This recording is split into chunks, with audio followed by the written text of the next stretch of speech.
This is a community-supported legal education channel. Find out how you can support our mission at the links in the description below. So we have yet another Liebowitz sanctions motion or finding. A judge in the District of Colorado, Federal District Court for the District of Colorado, has granted sanctions against Richard Liebowitz yet again. And this one, I know we're all waiting for the one that's going to be the big sanctions finding. This might be it. The judge really slams Liebowitz here for his practices of, copyright trolling is really what we call it. It's over prosecution and under the level of competence that an attorney is supposed to operate at, taking on too many cases, et cetera, et cetera, et cetera. But I'm going to let the judge say it to you because the judge says it better than I think I can. Without further ado, here is Judge Reed Narrator's order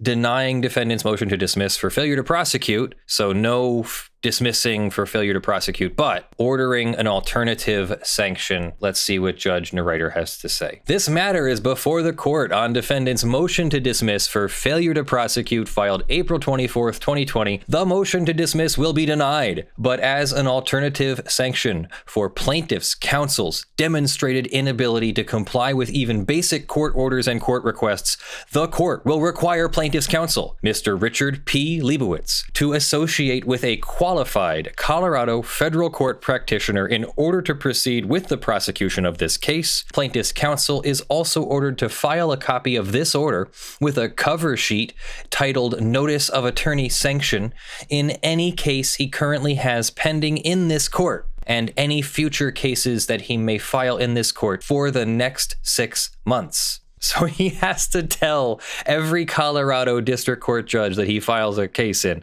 he has to put notice of attorney sanction and then put this document. Based on the extensive description below of Mr. Liebowitz's misconduct in this district and other courts around the United States, I believe that Mr. Liebowitz's continued practice of law represents a clear and present danger to the fair and efficient administration of justice, and steps should be taken promptly by appropriate disciplinary authorities to suspend his ability to file new cases unless and until he has demonstrated he has appropriate systems in place to assure regular compliance with court rules and rules of professional conduct.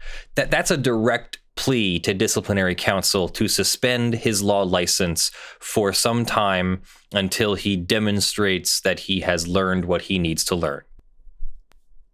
The asserted basis for the motion to dismiss for failure to prosecute was the failure by plaintiff's counsel, Mr. Liebowitz, to submit by March 5th, 2020, a revised scheduling order reflecting the dates and discovery limitations decided at the February 26, 2020 scheduling conference, and a similar failure by Mr. Liebowitz to provide initial disclosures by March 17th. There are some initial basic discovery disclosures, who has relevant evidence, and I believe what that evidence is, and what the evidence is and who's in possession of it. So sort of the reverse. So you have to make those disclosures as part of the rules of procedures. So you're about to go to your Rule 16 conference, and I think you have to make your Rule 26 disclosures. Mr. Liebowitz attended the February 26th scheduling conference, and there is no dispute that he heard and understood the directions of the court that issued at that conference. On April 27th, spurred by defendant's motion to dismiss for failure to prosecute, this court issued a minute order that on or before April 30th, plaintiff was to 1. Electronically serve his Rule 26 initial disclosures on defendants, and 2. Submit to the court the revised scheduling order. The minute order also directed that if plaintiff wished to otherwise respond to the motion to dismiss for failure to prosecute, he was to do so on or before May 1st. Plaintiff, through Mr. Liebowitz, did file a response opposing the motion to dismiss. The initial disclosure deadline of March 17th had been decided at the scheduling conference and agreed to by Mr. Liebowitz.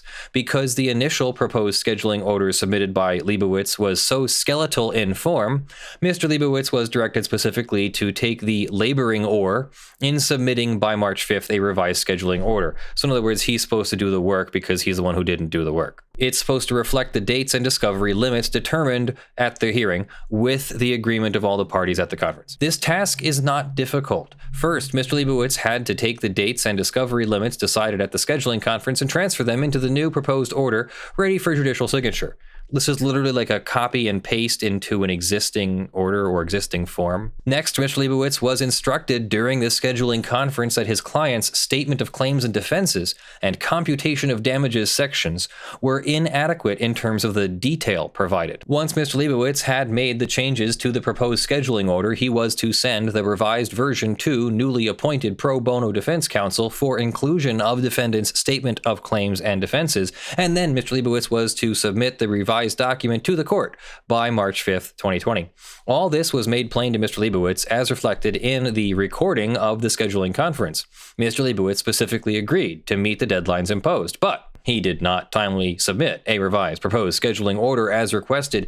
He also did not make his initial disclosures by the agreed March 17th deadline. Mr. Liebowitz did not ask the court for an extension of the deadlines. He purported to comply with the court's subsequent minute order of April 27th by submitting on April 30th another version of the scheduling order, but he did not send a copy to opposing counsel for comment until 10:45 p.m. that very night with an email stating the words to the effect, "If I do not hear from you in 45 minutes, I will submit this to the court without your input." He then submitted the document without any inclusions from defense counsel. Mr. Liebowitz obviously put little thought into even his portions of the revised scheduling order, failing to follow my original directions from the scheduling conference on what the revised scheduling order was to contain. It was as if the scheduling conference had never happened. However, in his newly proposed scheduling order, Mr. Liebowitz did change unilaterally the discovery cutoff deadline to October 30th, 2020, even though the date specified at the scheduling conference and reflected in the courtroom minutes was August 28th. He also changed the dates of the deadline for joinder of parties and amendment of pleadings to July 17th, 2020. It had been set for April 10th at the scheduling conference. He also moved the dispositive motions deadline to November 13th, when it had been set for September 25th. It may well be that in light of the COVID-19 pandemic that has crippled the nation since early March of this year, the deadlines set at the scheduling conference are no longer realistic and need to be modified. If that is the case, then Mr. Liebowitz should have conferred with defense counsel and provided an explanation for the proposed changes. He made these changes without alerting the court that he was making changes from what had been specified at the scheduling conference. So Mr. Liebowitz not only failed to comply with the specific directions given at the scheduling conference, his attempt to comply with the court's April 27th minute order reflects a marked lack of attention and further failure to comply with court orders. It also goes without saying, funny that then you say it. It's just, I love it. It goes without saying, and then you say it. It goes without saying that sending an email to opposing counsel at 10:45 p.m. demanding a response in 45 minutes is entirely unprofessional and inconsistent with the expectation of behavior of lawyers who practice in this court. In the cover letter which accompanied the proposed scheduling order submitted to the court, Mr. Liebowitz stated, "Plaintiff submits the following revised discovery scheduling order. Defendants have not gotten back to plaintiff, so plaintiff submits this plan without defendants' input," no apostrophe. It is disingenuous to make the implicit representation to a court that there was a good faith effort to seek out the other side's input when in fact the document was sent at 10:45 p.m. with a demand for a response within 45 minutes. The entire discussion at the scheduling conference apparently fell on deaf ears. Given Mr. Leibowitz's failure to follow simple instructions, the court had to revise the scheduling order on its own. As a result of Mr. Leibowitz's multiple apparent failures to follow this court's orders and instructions, as well as a documented history of such failures by Mr. Liebowitz in many other cases, on May 5th, I issued an order specifying that Mr. Liebowitz be prepared to show cause at the May 7th telephonic hearing why he should not be required to associate with an experienced Colorado federal practitioner as a condition of continuing to prosecute this case. So keep in mind, Liebowitz is from Southern District of New York, and so he has a admission. It's not called a license, it's called an admission. Yours truly also has an admission. I'm admitted to the Colorado federal court just like Liebowitz is, because this Colorado federal court does not have strict requirements for admission. You don't have to associate local counsel. So it's easy. You can sue a bunch of people easily when you're an out-of-state attorney in Colorado. So Liebowitz is taking advantage of that. Now Liebowitz is going to have to hire local Colorado counsel who has 5 years of experience, we're going to see. Defendant has moved for dismissal with prejudice as a sanction for Mr. Leibowitz's conduct. In deciding whether to dismiss an action with prejudice, the 10th Circuit has instructed that a district court must consider the following non-exhaustive list of factors.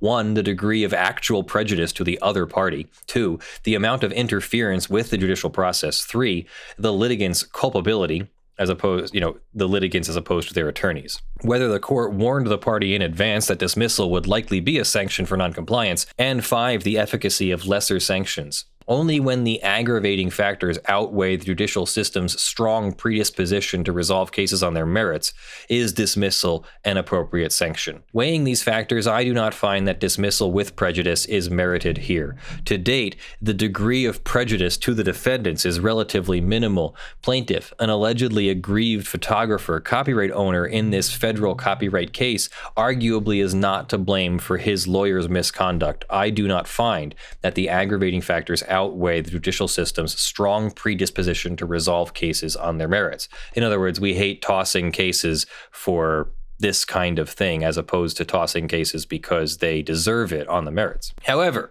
I do find that Mr. Liebowitz has demonstrated both in this case and in many other cases in this and other districts a disregard for basic federal courtroom rules, procedures, and practices. For example, early in this case, Mr. Liebowitz was admonished by the clerk that he was using an incorrect signature format in violation of the Colorado local rules. He was further instructed by the court that his filing was incorrectly formatted and not consistent with other local rules.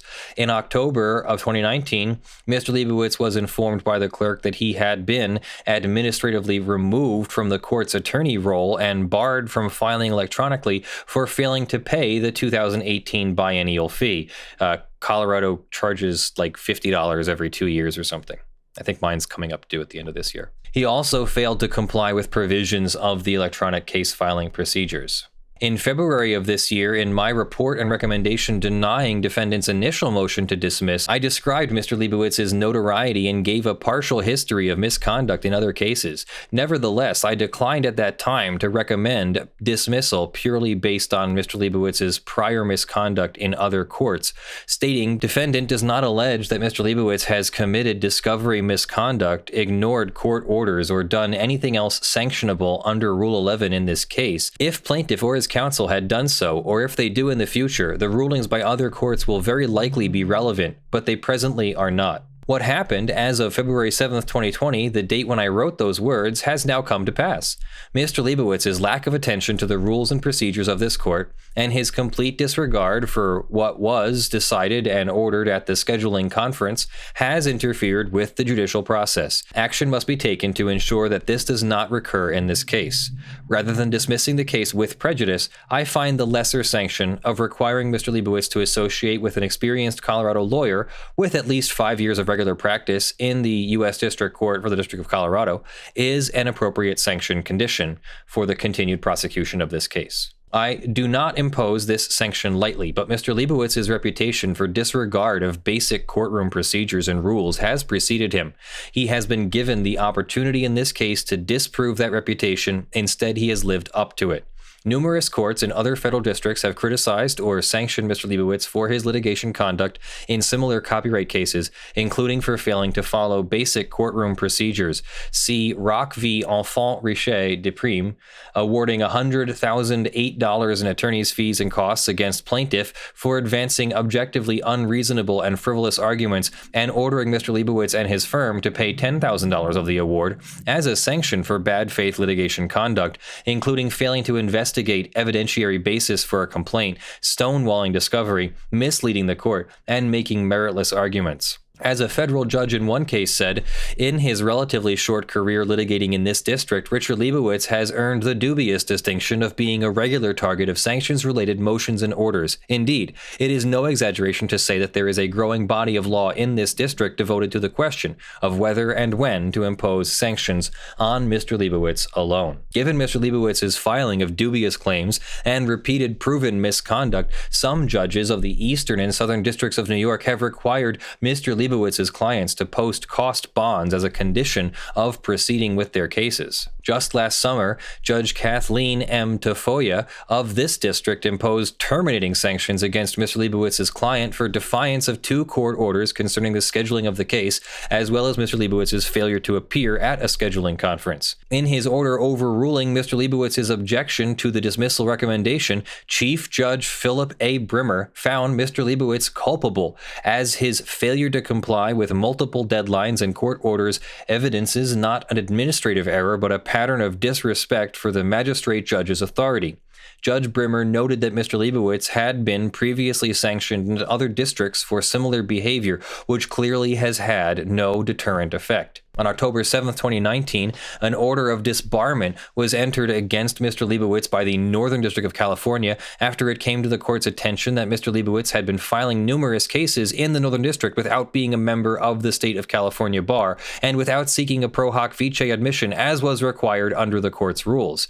10 days later, the same judge issued a supplemental order when it became apparent that Mr. Liebowitz had failed to comply with the portion of the disbarment order requiring him to notify all judges in the Northern District of California before whom Liebowitz had cases of the disbarment. Wow. The Honorable Denise Coate of the Southern District of New York has publicly criticized Mr. Liebowitz for his firm's practice of filing hundreds of cases asserting claims of copyright infringement, allegedly focused on obtaining quick settlements priced just low enough that it is less expensive for the defendant to pay the troll than defend the claim.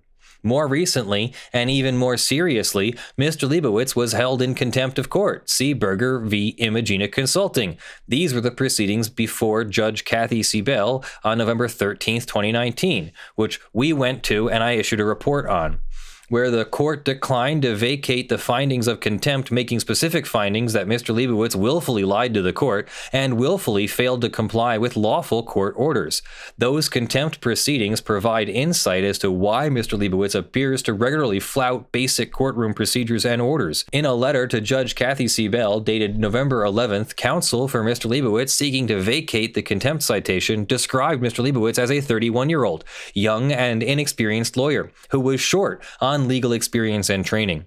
Despite his inexperience, Mr. Liebowitz, because of his own photojournalism background and entrepreneurial spirit, nevertheless has managed to develop a thriving practice representing photographers whose images allegedly have been misappropriated.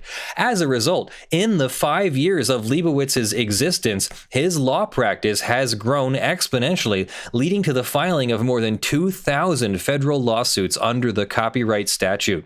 Recognizing the fundamental problems with a young, relatively inexperienced, understaffed lawyer bringing thousands of federal lawsuits in federal courts across the country, Mr. Leibowitz's counsel informed Judge Siebel that he had recommended, among other things, that Mr. Liebowitz enroll in a CLE course addressing small law firm management, and also recommended that Mr. Liebowitz seek out a respected mentor in the field of copyright infringement and enforcement. Judge Siebel's admonition to Mr. Liebowitz at the conclusion of the contempt proceeding, where the judge refused to vacate the contempt citation, is instructive. I can only say, Mr. Liebowitz, that your work may be valued by your clients. It may be perfectly appropriate, but it is not a good business model to bring a lawsuit and make a demand that you don't have a good faith basis for, lie about it to the other side, lie to the court, try to drop the case when you get busted, and end up sitting where you are sitting now, which is steps away from leaving the courtroom in handcuffs. Not only is it a bad business model, but it's a bad way to be as a person. I cannot imagine that it is a very pleasant situation to be constantly scrambling to mop up problems that you've caused yourself. So if your business model is too much to handle responsibly, you got to change it. But getting way out over your skis and then trying to drop the case when you get in trouble doesn't always work. Another judge in the Southern District concurred that Mr. Leibowitz's failings are not the result of mere oversights, but part of a systematic pattern of failure on his part to discharge the obligations of a member of the bar. This is not the first time that Mr. Liebowitz has gotten into difficulty in this court for what at best often is a slapdash approach to pursuing the enormous volume of cases of this nature that he has filed.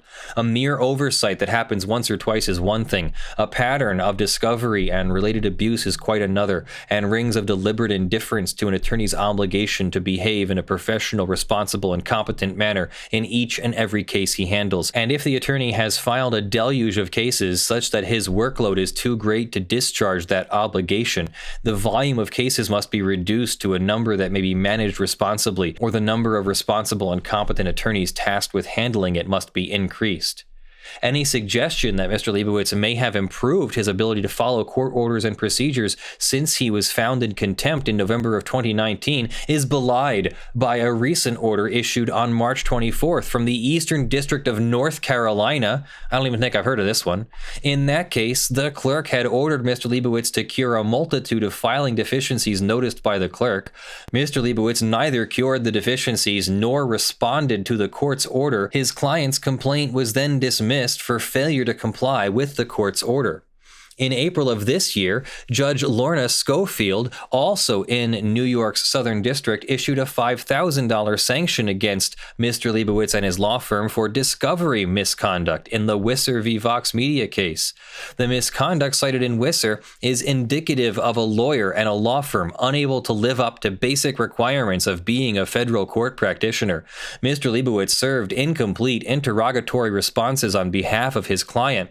He did not consult with his client before certifying and serving the interrogatory responses, and the plaintiff had never seen them before his deposition. So interrogatories are discovery responses. They're written answers to open questions.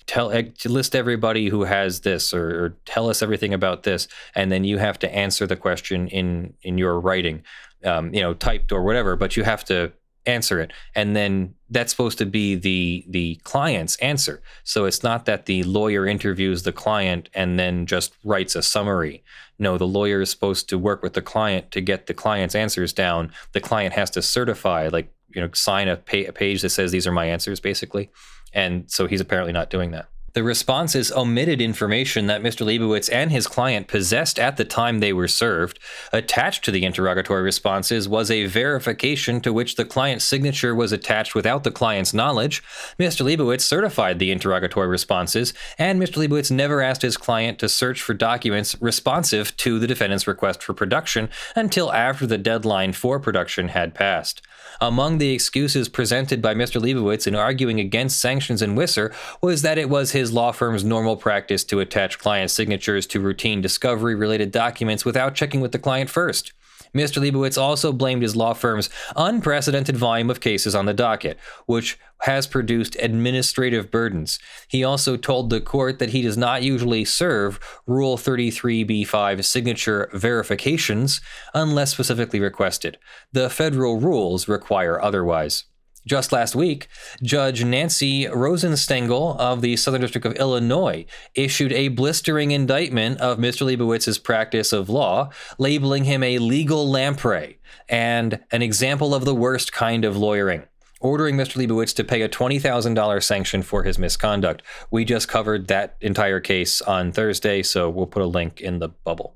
One specific aspect of Mr. Leibowitz's misconduct identified in the Ward case now appears to be raising its head in the District of Colorado. It was alleged in the Ward case that Mr. Liebowitz had filed in the Southern District of Illinois rather than the correct venue of the Northern District as part of a pattern where Mr. Liebowitz seeks to avoid the Northern District of Illinois local rules, which require appointment of local counsel and posting of a bond, by improperly filing cases against Chicago-based defendants in the Southern District. The mere filing of a lawsuit, even in the wrong venue or in a location without personal jurisdiction, imposes costs on the court system and creates the potential for entry of a default judgment, which then must later be challenged to the expense of the defendant. This is what happened in the Ward case.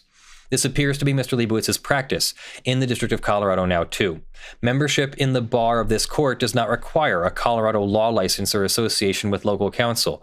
All this court requires is for a person to be licensed by the highest court of a state, federal territory, or the District of Columbia, and be in good standing in all courts and jurisdiction where the applicant has been admitted. Thus, if Mr. Liebowitz were inclined to ignore the requirements of the venue statute and the constitutional limits on the exercise of personal jurisdiction, he could file almost any copyright lawsuit in the District of Colorado on behalf of any plaintiff against any defendant that he chooses. The burden would then fall on the defendant to appear in this court and defend via a motion to dismiss on pain of a default judgment. The cost of settling might well be lower than the cost of defending in an inappropriate venue. A recent review of the records of this court shows that just last week on May 5th, 2020, Mr. Liebowitz filed in Colorado a new copyright infringement lawsuit, Takashiga versus Rich Broadcasting. Per that complaint, the plaintiff, Mr. Takashiga, is a professional photographer based in Japan. How did we know? The defendant, Rich Broadcasting, is alleged to be a limited liability company with a place of business in Idaho Falls, Idaho. The Takashiga complaint, or this now it says Takashiga, asserts without any specificity that venue is proper in this district pursuant to the law. As part of personal jurisdiction, the basis is limited to the statement that upon information and belief, the court has personal jurisdiction over defendant because defendant transacts business in Colorado. It should go without saying that the mere transaction of business in a state by a company headquartered elsewhere without more cannot form the basis for either general or specific personal jurisdiction. Without presuming to judge a matter recently filed before one of my colleagues, Mr. Leibowitz's filing of the Takashiga case appears suspiciously similar to the conduct he was accused of in the Ward matter. The U.S. District Court for the District of Idaho has a specific rule governing admission which requires that membership is limited to active members in good standing of the Idaho State Bar. Pro hoc vice admission to the District of Idaho is permitted, but requires the designation as local counsel of an active member of the bar of the District of Idaho, and that designated local counsel must appear personally with the pro hoc vice attorney on all matters heard and tried before the court. And this is interesting intersection for me because I want to be able to pro hoc into any court in the entire nation without these local counsel rules, and it increases the costs for the client. So then can the client still hire me if I have to hire another attorney anyway? So that's one of the reasons why you avoid that stuff. Because of his admission to the District of Colorado bar, Mr. Liebowitz could theoretically achieve the objective of imposing undue economic settlement pressure on a defendant without bothering to sue in the correct venue, a practice for which he has previously been strongly criticized after basely filing against another Idaho-based entity in the Southern District of New York. Here, the plaintiff, Mr. Leibowitz's client, voluntarily dismissed his claims after the defendant served a Rule 68 offer and filed a motion to dismiss for lack of personal jurisdiction. In opposition to this motion for fees, the plaintiff does not suggest that he had any non-frivolous reason to believe that there was personal jurisdiction over the defendant in this district. Based on the record before the court, it appears that the filing in this district was frivolous, unreasonable, or groundless. Plaintiff's counsel, Richard Liebowitz, is a known copyright troll, filing over 500 cases in this district alone in the past 24 months. Thus, whether or not an attorney's fee award could be properly awarded against the plaintiff under Section 505 of the Copyright Act, such an award against plaintiff's counsel may be appropriate in the exercise of the court's inherent power. While many of Mr. Leibowitz's failings seem to originate with his massive caseload and corresponding inability to follow the rules and schedules of the numerous different courts where he has cases pending, those failings also extend to what appears to be a problem with truth-telling. In addition to truth-telling, or maybe we call it just honesty. In addition to the contempt proceeding where he was specifically found to have lied to the court, Judge Jesse Furman of the Southern District of New York recently had to preside over the unseemly spectacle of an evidentiary hearing, taking testimony from both a mediator and Mr. Liebowitz to determine whether Mr. Liebowitz had lied about getting advance approval to not attend a mediation in person and to have his client attend by telephone. The mediator, in sworn affidavit, disputed Mr. Leibowitz's account. During that evidentiary hearing in Usherson v. Bandshell Entertainment, we also covered this case. We'll try to remember to put it in a bubble. Mr. Liebowitz, under examination from his own colleague, again attempted to blame his numerous failings on the crush of cases he has filed, coupled with his lack of qualified assistance. Tack, are you still there, and would you like to play Mr. Liebowitz? I'd love to. Now, this is apparently the questioning of his colleague, not a judge, but I'm going to keep the wig on. Question: and when did you file your first case? I believe 2016. Was it in January 2016? I believe so. And were you admitted to the bar in September of 2015? Yes. And since that time, January 2016, approximately how many cases has the Liebowitz law firm filed? Filed approximately 2,000. 2,000? 2,000 cases countrywide. And at the time of the mediation, approximately how many cases did you have pending on your docket? At the time of this mediation, it was definitely over 100. Would it surprise you to know that at the time of the mediation, the Liebowitz law firm had over 400 cases pending in federal court? Yeah, that could be. That could be. And how many lawyers do you have employed besides you at the Liebowitz law firm?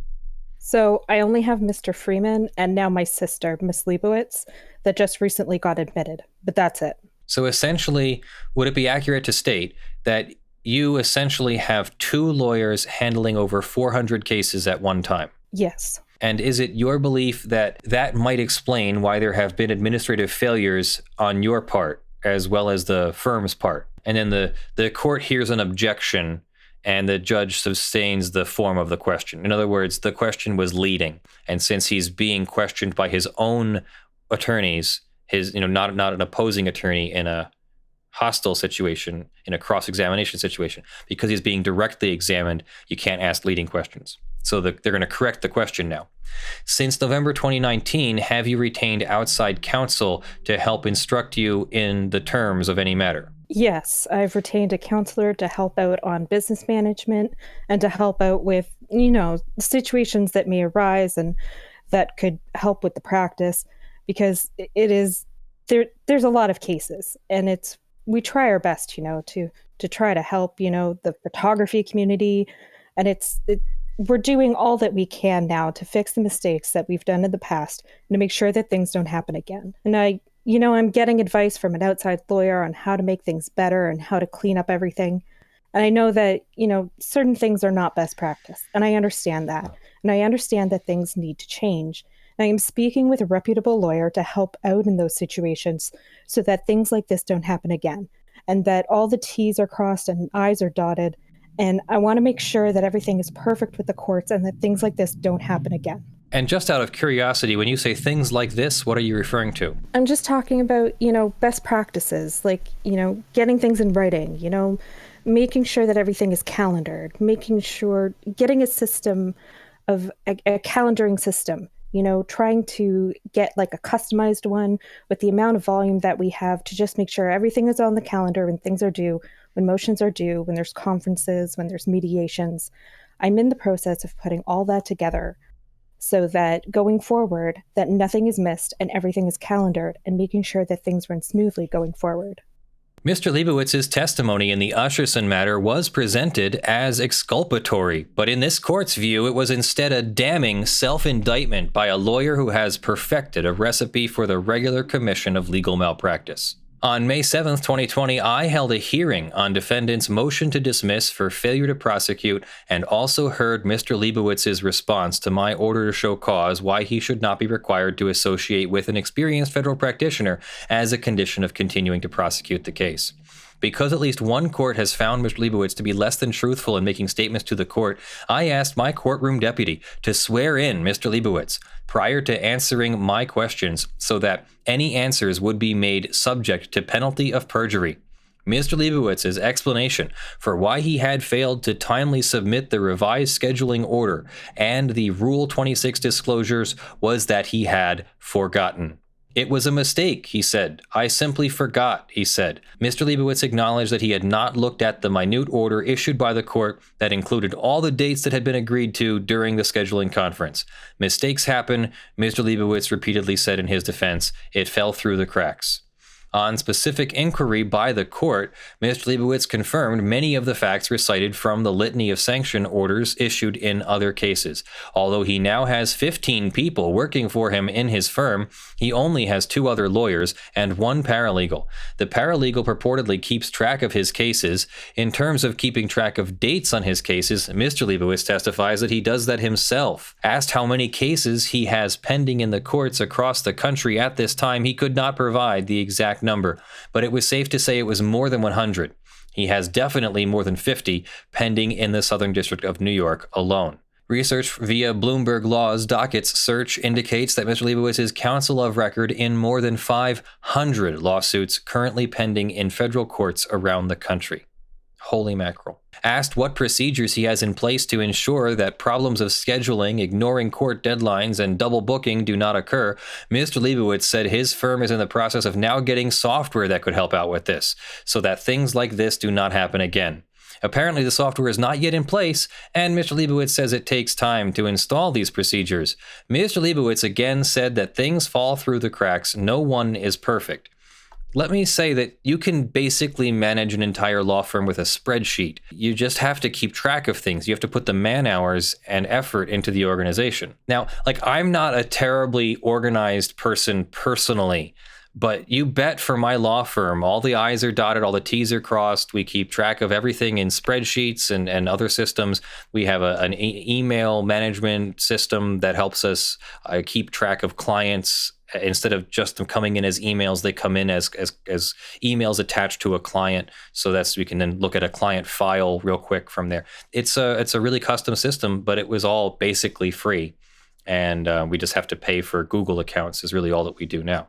So it's not beyond reach to manage these things, even with just a spreadsheet or at least a workbook of spreadsheets, maybe. Mr. Liebowitz denied that there are any ongoing disciplinary proceedings against him in any court other than in the Northern District of California, where he is challenging the order of disbarment issued there. Mr. Liebowitz explained that he could not be disbarred by that court since he had never been a member of that bar in the first place. Asked again specifically whether there are any pending disciplinary proceedings against him, for example, whether Judge Siebel had referred the contempt finding against him to a disciplinary body, he disclaimed knowledge of any such proceedings. So as recently as May 5th or 7th or whatever, he has said that he is not aware of any disciplinary proceeding against him. So if there's a disciplinary body out there that's getting ready to discipline him, they aren't telling him, according to him at least. As to the recommendation that his own counsel had made in November 2019 in connection with the contempt proceedings before Judge Siebel, that Mr. Liebowitz should take a continuing education course in small law firm management, he conceded that notwithstanding his lawyer's recommendation, he had not taken such an education course. As to the recommendation that he get mentorship from a lawyer experienced in copyright law, Mr. Liebowitz testified that he had sought out such a mentor. He identified the mentor by name, but said the mentor had not come by Mr. Leibowitz's office, nor made any recommendations on how he should run his office. He conceded it was not a regular mentorship process. The judge is being real nice, not throwing that attorney's name under the bus. Mr. Liebowitz could not remember the last time he had spoken with his mentor. He says that since the time of the contempt proceedings in November 2019, he has met with his mentor maybe once or twice for maybe an hour.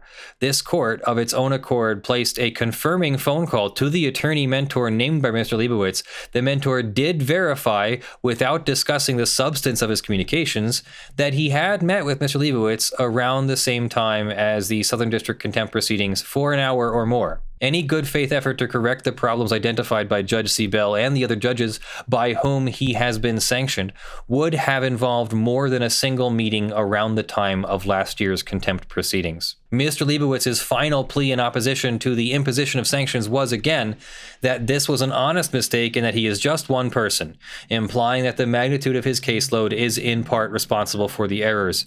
Mr. Liebowitz also argued that this should not just be about him, making reference to the photographers who he represents and who are having their images misappropriated. Said Mr. Liebowitz, "I'm not a 500-person law firm. My goal is to help working-class photographers, and it's a big problem with copyright infringement, and I'm trying to help them. The reality Mr. Liebowitz refuses to face is that just one person should not be filing hundreds of lawsuits in different courts around the country. Just one person, and especially a young and inexperienced person who has been told by his own counsel to take a law firm management class to get qualified mentorship and still does not have an in place a software system to keep track of his numerous commitments to courts around the country, cannot competently prosecute the number of cases Mr. Liebowitz is filing. You literally have the first rule in the book. Here, I'll get it up because it's that funny. The very first rule in the book is that a lawyer shall provide competent representation to a client. Competent representation requires legal skill, knowledge, thoroughness, and preparation reasonably necessary for representation. It literally translates to, don't take more cases than you can handle, only take cases that you know what you're doing. It's so important. They put it before don't sleep with your client and don't touch your client's money. And don't tell people your client's secrets. It's actually before all of those important ones. Competency is literally the first rule in the book. Given the rate at which Mr. Liebowitz continues to file lawsuits, the problems are going to get worse. Using Bloomberg Law's docket search, research staff of this court determined that just last week, Mr. Liebowitz filed 19 new copyright cases in federal courts around the United States. That's 19 in 1 week, 5 days, May 4th through 8th, he filed 19 new copyright cases. Now, I'm not going to directly accuse Liebowitz of this, but there is a known law practice management issue that does happen. So let's be clear here. I'm just telling a story that happens. I'm not accusing Mr. Liebowitz of running this scheme, but what happens is lawyers are not good businessmen sometimes, and they run a law firm business almost directly into the ground, but they're still a lawyer and they still have obligations in their cases and they still have expenses in their cases and their law firm is now doing poorly, but they've still got cases. So now they've got to take on more cases to pay for the expenses in the previous cases. And then those cases get complicated and start to drag things down. So then they've got to take on more cases to try and pay for those cases. And if they never start charging an appropriate amount of money, and if they never spend the extra time to dig themselves out of the hole, then it just becomes a constant Ponzi scheme, churning of incoming client money, paying for old client matters. You finally wipe the sweat off your brow going, I finally got rid of that case that took me forever that I wasn't making any money on because I charged a flat fee, and I shouldn't have charged a flat fee because I had to put 100 hours into the case and I only charged a flat fee for like 4 hours because I thought I just had to send a letter.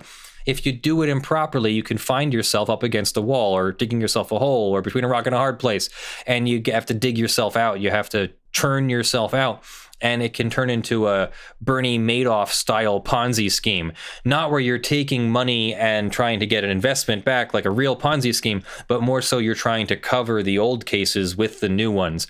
And then you don't have anything left for the new ones either. So it's you have to like win the lottery, basically. You have to win a court case and get a bunch of money for the attorney, and then maybe you can cover the new cases. That's what could be happening here. Totally speculating. I'm not accusing. I'm just saying that is a common thing that we lawyers get warned about in our ethics cases or ethics classes. Don't run your law firm into the ground and then try to use new client money to cover up or get yourself out of the old cases. It's a vicious cycle. If your law firm's not doing well, you have to have enough money like to survive a COVID-19 pandemic. Otherwise, your lower resources mean who's going to cover that? You're going to ask your new clients for more money to cover your losses. And then some of those losses are from your old clients. So it is a real slippery slope to get into. I have a question about malpractice insurance. Sure. That all of these fines that Liebowitz is getting they're adding up. Yeah. And would his insurance cover that? Or is it only when the client sues you that the insurance? I can't imagine. So I guess we can also try looking this up. New York lawyer discipline. He is currently registered. There are 2 Richard Liebowitzes. I think we want the Richard P. Liebowitz. No public record of discipline first. And this does not say whether he has insurance. Okay, in Pennsylvania, it says whether we have insurance or not. His does not say that. So he is currently registered. It looks like he's renewed his registration, and he doesn't have to re-register until August of 2021. No disciplinary record. Well, I don't know how long that's going to be. So yes, if he has insurance, either he's not submitting these as claims to his insurance, or he's keeping the clients happy somehow. Remember, we've seen some lawsuits get dismissed for Leibowitz's incompetence and not for anything that the client did. So what's he doing for those clients? Like giving them some money to go away? And where does he get that money from? Is it from other clients, or how does this work? And he does work on contingency according to his website, so that he doesn't charge unless he gets a settlement. So if he's filed 2,000 lawsuits or 400 lawsuits or whatever at $400 a piece, I mean, where does he have that? Where is he getting that money from? So that's interesting. Yes, if he has insurance, it's either the insurance is very upset with him. Maybe they're not paying out. Maybe they maybe they're only going to cover like the court hearing. Maybe he's kept the clients happy. Maybe he tells the clients like, look, we're going to do the best we can for you, but I'm only one person. Maybe they buy it too. There's a reason why photographers are still hiring him, even with all this going on. So let's continue. At the rate of 19 cases a week, he is on track to file more than 900 new cases this year alone. By the evidence presented, including via Mr. Leibowitz's own testimony and the numerous sanction orders against him, Mr. Liebowitz regularly is committing legal malpractice and violating the rules of professional conduct. Mr. Liebowitz either does not know the rules, including the local rules that apply to the cases he is filing across the country, or he does not take the time to ensure that he has systems in place to ensure the rules and various court orders are being adhered to. This is to the extreme detriment of the clients he purports to be helping, and to the detriment of the court systems in which he is practicing. In fact, during the May 7th, 2020 show cause hearing, it was revealed that Mr. Liebowitz had committed another violation of this court's local rules by unilaterally sending out a deposition notice for defendant King and specifying a date for his appearance without first conferring with opposing counsel. Defending himself on this point, Mr. Liebowitz asserted that the deposition notice was just a placeholder, but under this court's local rules, there is no such thing as a placeholder. Sending a deposition notice without prior conferral has real consequences for the receiving party. The onus then falls on the receiving lawyer to either file a motion for a protective order or initiate a phone call to address what should have been done by the noticing lawyer in the first place. Based on his performance to date in this case, and in the other cases cited, Mr. Liebowitz has not gotten his law practice under control to the point where he can be expected to fulfill his obligations to follow the rules of the District of Colorado or to obey court orders. Therefore, I will require, as a condition of this case moving forward, Mr. Liebowitz must associate with a Colorado-based counsel with at least 5 years of regular experience practicing in the United States District Court for the District of Colorado. Said lawyer must enter an appearance in this case within the next 21 days, and said lawyer's signature must appear on any filings and discovery responses submitted by plaintiff. That's Rule 11. Anything you sign, you're responsible for, so the judge is saying that attorney's going to have to be responsible for what gets filed. I find that Mr. Leibowitz's inability to follow specific orders to which he had agreed at the scheduling conference has impacted the orderly and expeditious disposition of this litigation, as shown by his behavior in this case and numerous sanction and contempt orders entered against him in other jurisdictions. This is part of a pattern with Mr. Liebowitz and his firm. He and his firm are demonstrably incapable of complying with the rules of many courts where Mr. Liebowitz is filing hundreds of lawsuits.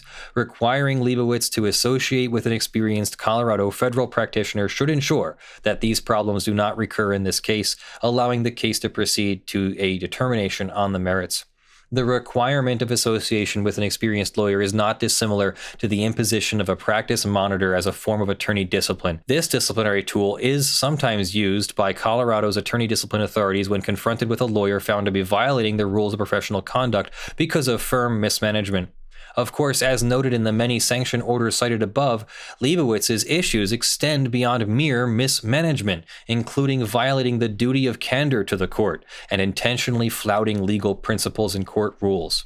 Holding oneself out as an officer of the court is a high honor and a privilege. An officer of the court has great power and also the responsibility to wield that power consistent with the law and the rules. As an officer of the court, a member of the bar enjoys singular powers that others do not possess. By virtue of admission, members of the bar share a kind of monopoly granted only to lawyers. Admission creates a license not only to advise and counsel clients, but to appear in court and try cases. As an officer of the court, a lawyer can cause persons to drop their private affairs and be called as witnesses in the court, and for depositions and other pretrial processes that, while subject to the ultimate control of the court, may be conducted outside courtrooms.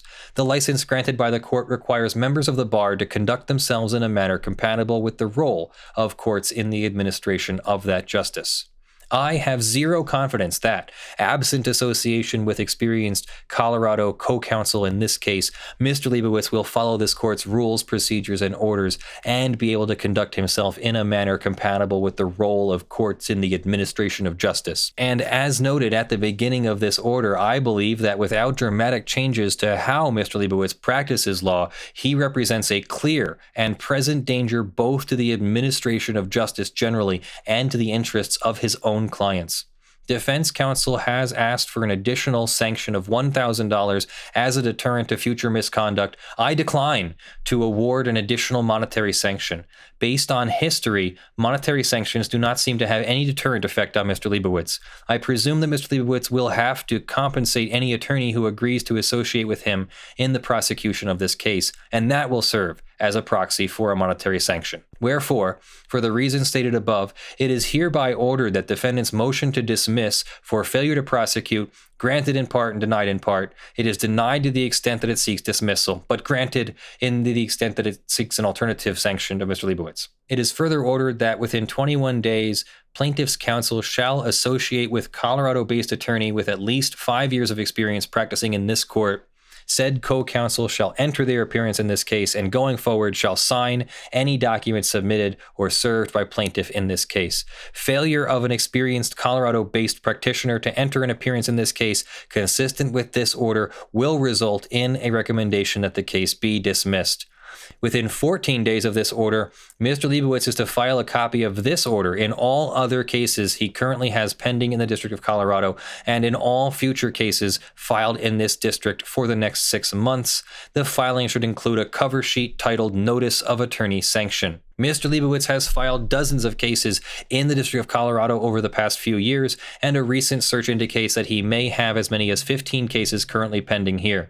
The district judges and magistrate judges of this court are entitled to be made aware of Mr. Liebowitz's extensive history of being sanctioned both by this court and other courts, so that future missteps cannot be attributed to more mere missteps and administrative oversights or mistakes that anyone could make. The requirement that Mr. Liebowitz file this order in other pending cases and future cases in this district shall apply even if the instant case is settled or otherwise dismissed. In making this order, I am exercising the court's inherent authority to police itself, both by alerting my colleagues to and protecting this court from Mr. Liebowitz's demonstrated pattern of misconduct.